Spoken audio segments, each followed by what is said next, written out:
Hello hello hello hello hello नमस्कार। स्वागत है आप सभी का एनसीईआरटी ऑन टिप्स नामक यूट्यूब चैनल पर। तो चलिए आज की इस वीडियो को शुरू करते हैं। सेल जो हमारा है, cell the unit of life chapter, उसकी एनसीईआरटी हाईलाइट जो सीरीज़ है वो हम कर रहे थे और उसके 2 लेक्चर हमने कंप्लीट कर लिए हैं। आज का ये जो है वो तीसरा लेक्चर है और आशा करता हूँ आज के 2 लेक्चर आपको बहुत ही अच्छे से समझ में आए होंगे। पूरा का पूरा क्रिस्टल क्लियर हो चुका होगा। अभी जो है वो अपन तीसरा लेक्चर लेके आए हैं जिसके अंदर में स्टार्ट कर रहे हैं जिसके अंदर हम स्टार्ट कर रहे हैं प्रोकैरियोटिक सेल को। किसको स्टार्ट कर रहे हैं? प्रोकैरियोटिक सेल को। थोड़ा सा मेरे को समय दीजिएगा जी। ये रही आपकी प्रोकैरियोटिक सेल नाम की हेडिंग और इसको अपन स्टार्ट करेंगे। आज अपन किसको स्टार्ट करेंगे? प्रोकैरियोटिक सेल को। प्रोकैरियोटिक कोशिकाएं क्या होती है? लास्ट क्लास के अंदर मैंने बताया था आपको कि प्रोकैरियोटिक कोशिकाएं जिसके अंदर आपको झिल्ली वाले जो हैं कोशिकांग, झिल्ली युक्त कोशिकांग नहीं मिलेंगे। और दूसरी चीज़ मैंने बताई थी कि उसके अंदर वेल डेवलप्ड केंद्रक नहीं मिलता है, विकसित केंद्रक नहीं मिलता है या केंद्रक का अभाव होता है। ये भी होता है। यहाँ तो केंद्रक जो है वो एकदम बेकार सा होगा, कोई विकसित नहीं होगा और यहाँ पर उसके अंदर केंद्रक होगा ही नहीं। तो उस सेल को अपन क्या बोलते हैं? प्रोकैरियोटिक कोशिकाएं कहते हैं, राइट। उन्हीं प्रोकैरियोटिक कोशिकाओं के अपन उदाहरण को या उन्हीं प्रोकैरियोटिक कोशिकाओं को अपन समझेंगे, राइट।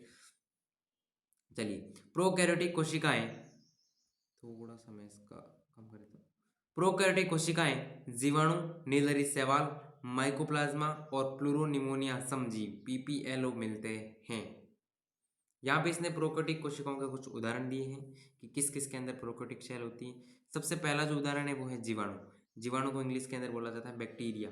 तो बैक्टीरिया जो है वो एक प्रकार का प्रोकैरियोटिक कोशिकाएं कैरी करता है। इसका मतलब बैक्टीरिया के अंदर कोशिकाएं कैसी होती हैं? प्रोकैरियोटिक कोशिकाएं होती है, राइट। मतलब बैक्टीरिया के अंदर विकसित केंद्रक नहीं मिलेगा आपको। झिल्ली आबंध जो कोशिकाएं हैं, झिल्ली युक्त कोशिकांग हैं, वो आपको देखने को नहीं मिलेंगे।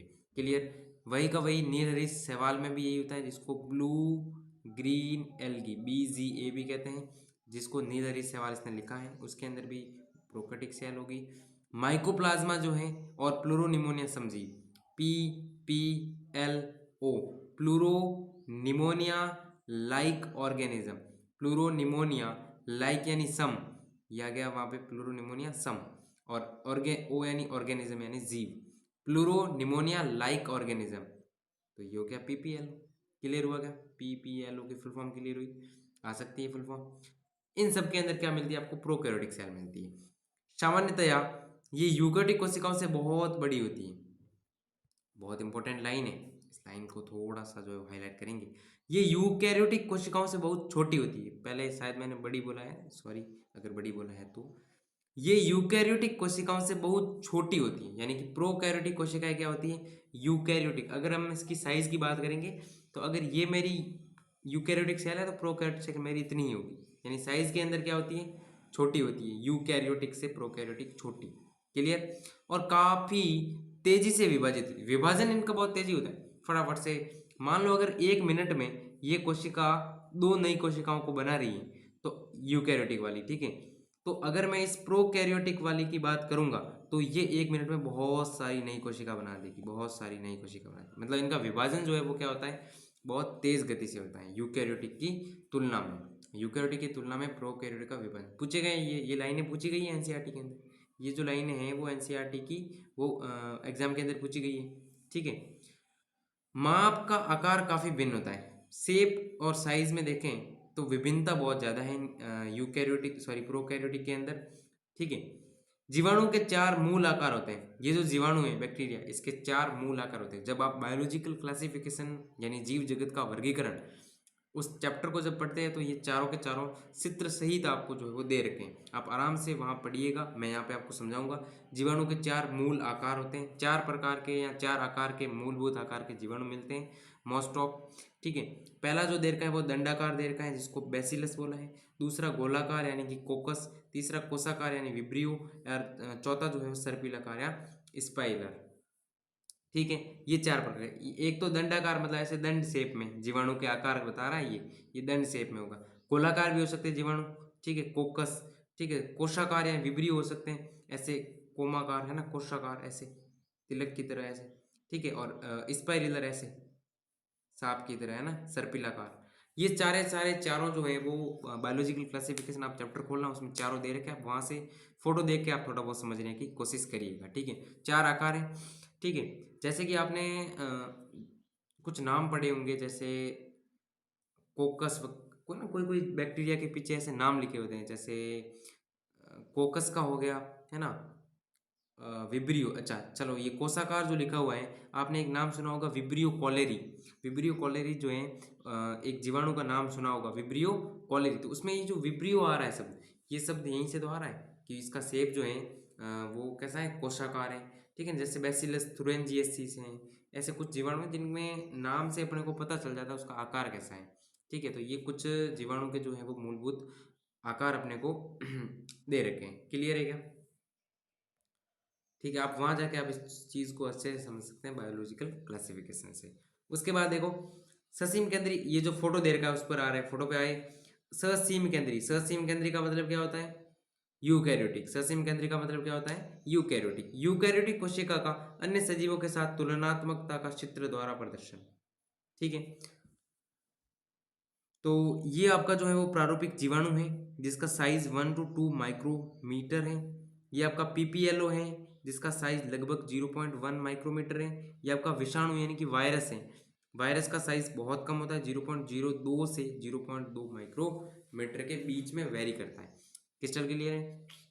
और ये आपका एक कोशिका दे रखी है, ससीम केंद्री यानी यूकैरियोटिक कोशिका का दे रखा है अपने को चित्र, ये वाला यूकैरियोटिक का। किसका? यूकैरियोटिक का चित्र दे रखा है। क्लियर है क्या? 1 सेकेंड। चलते हैं आगे। इसको पढ़ेंगे। प्रोकैरियोटिक कोशिका का मूलभूत संगठन आकार व कार्य में विभिन्नता के बावजूद एक सा होता है।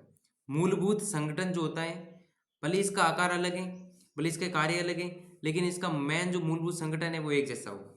मेन जो मूलभूत संगठन है जिससे किस चीज़ से ये बनी होती है वो लगभग इनका एक सा होता है। भित्ति, झिल्ली वगैरह ये जो भी है उनका संगठन एक प्रकार से होता है। हाँ, उनका साइज अलग अलग हो सकता है, हाँ उनका कार्य अलग अलग हो सकता है, लेकिन मूलभूत संगठन का कहने का मतलब उसमें भित्ति लगभग एक जैसी होगी, झिल्ली होगी तो भी वो एक जैसी होगी। ये चीज़ें इनकी मूलभूत संगठन जो बना हुआ है, जिस चीज़ें सेल, वो चीज़ें एक जैसी होगी हर एक कोशिका में लगभग लगभग, ठीक है ना। भले ही वो कार्य अलग कर रही है कोशिका, भले उस कोशिका का शेप टेढ़ा मेढ़ा है, अलग प्रकार का है, उससे कोई दिक्कत नहीं, लेकिन उनका मूलभूत संगठन एक जैसा ही होता है लगभग लगभग। सभी प्रोकैरियोटिक में कोशिका भित्ति होती है, ये इंपॉर्टेंट बात, कि सभी की सभी प्रोकैरियोटिक कोशिका के अंदर भित्ति मिलती है अपने को। जो कोशिका झिल्ली से घिरी होती है, ये कोशिका झिल्ली है, तो फिर ये झिल्ली से घिरी हुई भित्ति बाहर होती है। अगर यहाँ पे थोड़ा बहुत मिसप्रिंट आपको लग रहा है तो अपने को इतना याद रखना है कि ये कोशिका झिल्ली है और भित्ति बाहर ही होती है, कोशिका झिल्ली से घिरी हुई होती है। अगर इस लाइन को अपन थोड़ा ऐसे समझे को, कि सभी प्रोकैरियोटिक में कोशिका भित्ति होती है जो कोशिका झिल्ली से घिरी हुई होती है, फिर तो ऐसा लगेगा अपने को कि ये भित्ति है और ये झिल्ली से ऐसे घिरी हुई है। गलत। कोशिका झिल्ली अंदर है और कोशिका भित्ति बाहर है। समझ आएगा कि कोशिका भित्ति जो है वो कोशिका झिल्ली के चारों ओर है। कोशिका भित्ति कोशिका झिल्ली के चारों ओर। ये अगर सेल मेम्ब्रेन है तो ये सेल वॉल बाहर वाली है, यानी सेल वॉल जो है वो सेल मेम्ब्रेन के चारों तरफ घिरी हुई थी।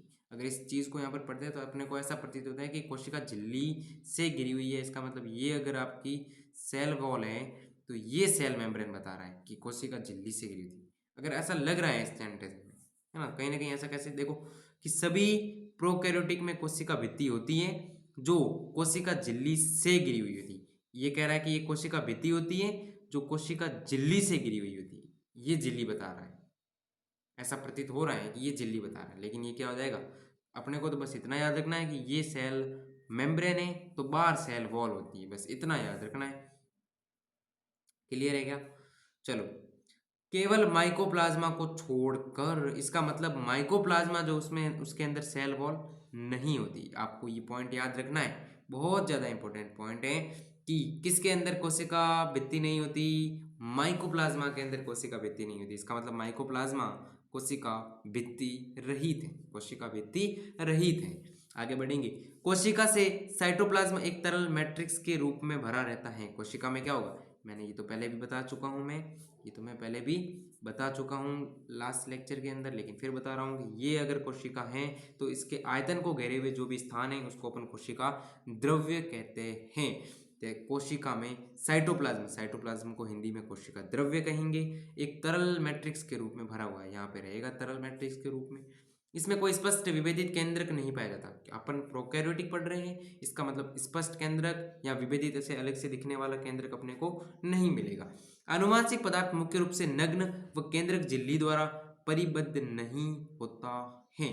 बहुत ज़्यादा इंपॉर्टेंट है, क्योंकि जब केंद्रक ही नहीं, थोड़ा अपने एक क्लास पहले क्या पढ़ा था कि क्या केंद्रक है, उसके अंदर क्रोमोजोम होंगे, क्रोमोजोम के अंदर डीएनए होगा जो आनुवांशिक पदार्थ है, ये चीज़ हमने पढ़ी। लेकिन यहाँ तो केंद्रक ही नहीं है, यहाँ तो केंद्रक ही नहीं है, इसका मतलब आनुवांशिक पदार्थ जो है वो मुख्य रूप से नग्न हो गया, उसके चारों तरफ तो कोई है ही नहीं। ठीक है, केंद्रक झिल्ली द्वारा तो वो परिबद्ध ही नहीं है, केंद्रक झिल्ली तो है ही नहीं उसके चारों ओर, क्योंकि केंद्रक खुद ही नहीं है। क्योंकि केंद्रक खुद ही नहीं है तो झिल्ली कैसे होगी उसके चारों ओर, मतलब वो नग्न तो है ही। और केंद्रक झिल्ली द्वारा क्या होगा, परिबद्ध नहीं होता है, वो खुला रहेगा। साइटोप्लाज्म में वो क्या रहेगा, खुला रहेगा। क्लियर है क्या? जीनोमिक डीएनए के अतिरिक्त, जीनोमिक डीएनए का मतलब ये जो डीएनए इसने बताया, जो केंद्रक झिल्ली के अंदर जो डीएनए होता है वो जीनोमिक डीएनए होता है ना। इसमें केंद्रक झिल्ली में नहीं है, क्योंकि अपन प्रोकैरियोटिक को पढ़ रहे हैं। तो जीनोमिक डीएनए के अतिरिक्त भी कुछ डीएनए होते हैं। अगर ये मेरी कोशिका है, ठीक है, प्रोकैरियोटिक की बात कर रहा हूँ मैं, अगर ये मेरी प्रोकैरियोटिक कोशिका है तो ये मैंने मान लिया मेरा डीएनए बिखरा पड़ा है, क्योंकि केंद्रक है नहीं तो केंद्रक झिल्ली भी नहीं है, तो ये ऐसे बिखरा हुआ पड़ा है। तो इस डीएनए के अतिरिक्त ये जीनोमिक डीएनए, ये क्या है मेरा जीनोमिक डीएनए। ठीक है, जीनोमिक डीएनए जो आगे आरएनए बनाएगा या जो भी है उसके अंदर भाग लेगा।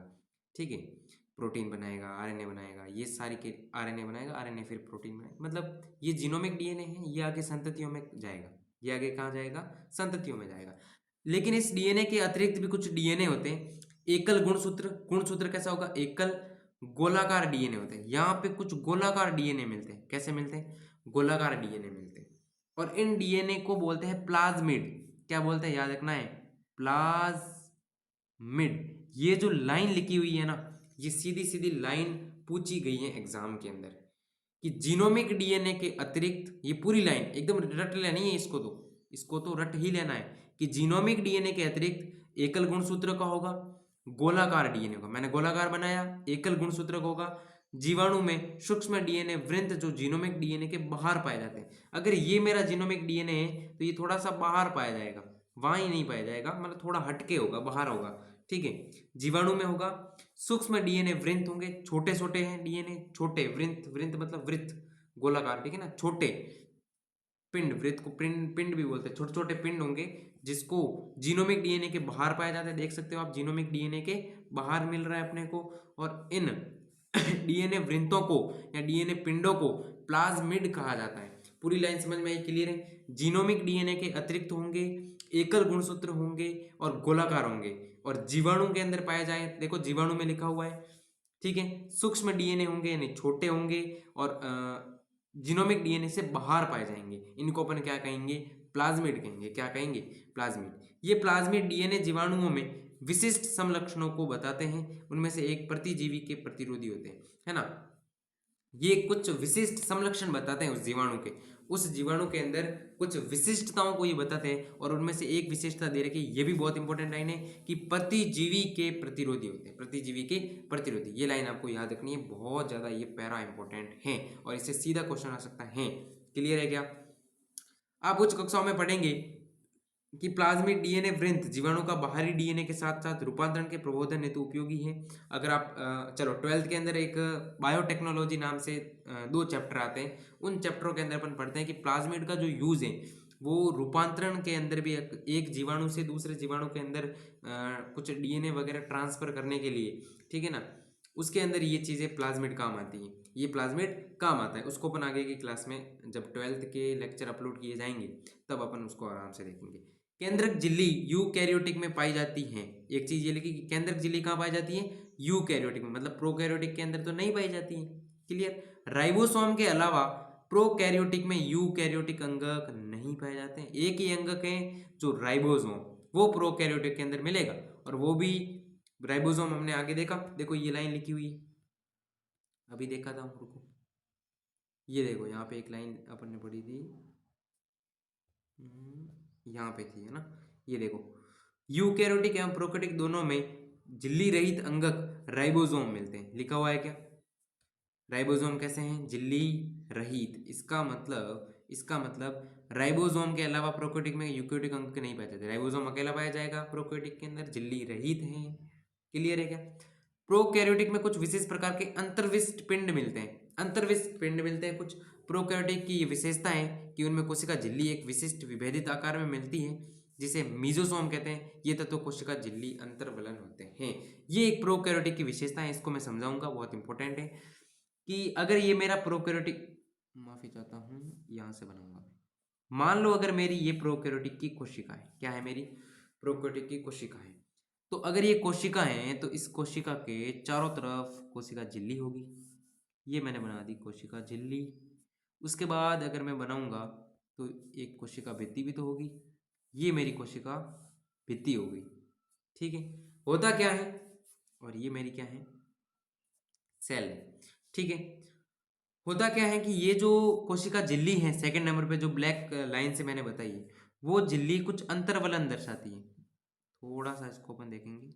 अच्छा, इसको थोड़ा मैं आपको ऐसे नहीं, चलो कोई बात नहीं। अंतर्वलन का मतलब ऐसे, ये वलन दर्शा रही, ये क्या दर्शा रही? वलन। ऐसे ऐसे वो मुड़ी हुई होती है अंदर की तरफ, अंतर्वलन, है ना। वो वलन के रूप में होगी। वो कैसे होगी? वलन के रूप में। तो इसने लिखा है कि प्रोकैरियोटिक की यह विशेषता है कि उसमें कोशिका झिल्ली एक विशिष्ट विभेदित आकार में मिलेगी। विशिष्ट मिलेगी और विभेदित आकार, थोड़ा आकार उसका चेंज होगा, जिसे मीजोजोम कहते हैं। अब ये क्या कहलाते हैं? मीजोजोम कहलाती है। क्या कहलाती है? मीजोजोम कहलाती हैं। ये तत्व जो है वो कोशिका झिल्ली के अंतर्वलन होते हैं। ये क्या होते हैं? कोशिका झिल्ली के अंतर्वलन। फायदा क्या हुआ? एक तो इसका सरफेस एरिया बढ़ गया। पहले जगह ये लाइन थी ओनली, अब देखो इतनी लाइन है, अब इसको ऐसे गोल गोल करेंगे तो सरफेस एरिया एरिया बढ़ गया कि नहीं बढ़ गया? तो सरफेस एरिया बढ़ने से उसके एंजाइम वगैरह जो हैं वो ज़्यादा आएंगे उसके अंदर, एंजाइम वगैरह, तो क्रियाएं जो है वो ज़्यादा होगी। इसको भी अपन पढ़ते हैं बायोलॉजिकल क्लासिफिकेशन के अंदर। हालांकि इतना जितना एनसीईआरटी में लिखा उतना क्लियर करवा दिया मैंने। ठीक है, तत्व जो है वो ये तत्व कोशिका झिल्ली के अंतर्वलन होते हैं, और दूसरा इनसे सरफेस एरिया बढ़ जाता है। ये फायदा है इसका। क्लियर है क्या? चलिए, कोशिका आवरण एवं इसके रूपांतरण। चलिए, इतना आपका क्लियर हो गया होगा, आशा करता हूँ ये पूरा क्रिस्टल क्लियर हो गया। तो अपन ऐसा करते हैं, आज की क्लास के अंदर इतना ही रखते हैं। इसके आगे का पोर्शन अपन नेक्स्ट क्लास के अंदर लेके आएंगे, और आशा करता हूँ आपको ये पूरा का पूरा क्रिस्टल क्लियर हो चुका होगा। ठीक है, तो आज के लिए इतना ही। Thank you so much. अगले वीडियो में मिलते हैं।